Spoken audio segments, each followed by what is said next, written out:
నేను నా సేవకుని మాటను ఏం చేస్తానో రూఢిపరుస్తాను అన్నాడు.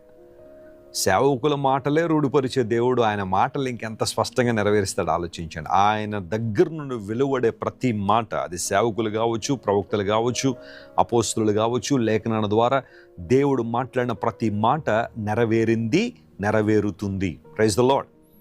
దేవుని మాటల్లో ఎప్పుడూ కల్మషం లేదు, ఆయన మాటల్లో అబద్ధం లేదు. ఖచ్చితంగా ఆ మాటలు నెరవేర్చబడతాయి. ఈ 44:26 వచనాన్ని మనం జాగ్రత్తగా పరిశీలన చేస్తే అక్కడ దేవుడు సెలవిస్తున్న మాట ఏంటంటే, పాడైపోయిన స్థలములను బాగు చేయవాడు నేనే అని దేవుడు మాట్లాడుతున్నాడు. మనల్ని బాగు చేయడంలో దేవుణ్ణి మించిన వారు ఎవరైనా ఉన్నారా? పాడైపోయిన గృహాలు బాగు చేసేవాళ్ళు చాలామంది ప్రపంచంలో కనబడతారు.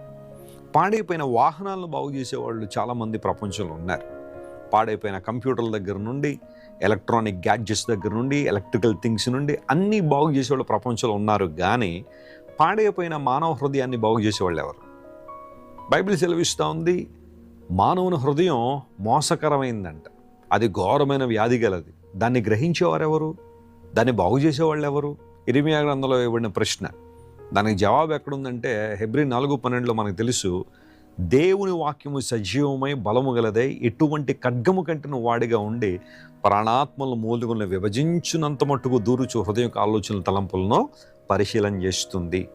అంటే పాడైపోయిన హృదయాన్ని బాగు చేయగలిగే సామర్థ్యము, బాగు చేయగలిగిన అధికారం కేవలం దేవునికి మరియు ఆయన వాక్యానికి మాత్రమే ఉంది. ఈరోజు నీ జీవితం పాడైపోయిందా? నీ ఆలోచనలు పాడైపోయినాయా? నీ తలంపులు పాడైపోయినాయా? చాలామంది యవన బిడ్డలు మాకు ఉత్తరాలు రాస్తుంటారు, ఈమెయిల్స్ రాస్తూ, అన్న మా కోసం ప్రార్థించండి, మా ఆలోచనలు పాడైపోయినాయి, గాడి తప్పిపోయినాయి. ఎంత మంచిగా ఆలోచన చేద్దాం అనుకున్న అపవాది మమ్మల్ని ప్రక్కకి ఈడ్చుకుని పోతున్నాడు. లోక సంబంధమైన ఆలోచనలు, వ్యర్థమైన ఆలోచనలు, వ్యర్థమైన కామాతురతో కూడిన ఆలోచనలతో మేము సఫర్ అవుతున్నాం, మా కోసం ప్రార్థించిన ఎంతోమంది యవన బిడ్డలు ఈ ప్రార్థన వస్తుంది కోరుతున్నారు. నిజమే, హృదయము కొన్ని సందర్భాల్లో మనిషిని మూర్ఖత్వం వైపు నడిపించేస్తుంది. అందుని బట్టి కొంతమంది అంటూ ఉంటారు కదా, నా మనసు ఏం చెప్తుందో అదే చేస్తాను, నా హృదయం ఏం చెప్తుందో అది చేస్తాను. నువ్వు నేను మన హృదయం ఎలా చెబుతుందో, మన మనసు ఎలా చెప్తుందో చేయడానికి పిలవబడలేదు. దేవుడు ఏం చెప్తున్నాడు అది మనం చేయాలి. ఆయన వాక్య ప్రకారం నడవాలి. ఎందుకోసం? కొన్నిసార్లు మూర్ఖత్వం అనేది మనిషి హృదయంలోంచి పుడుతుందని బైబిల్లో రాయబడి. నీ హృదయంలోంచి వచ్చే ఆలోచనలన్నీ కరెక్ట్ నువ్వు అనుకోవడానికి లేదు.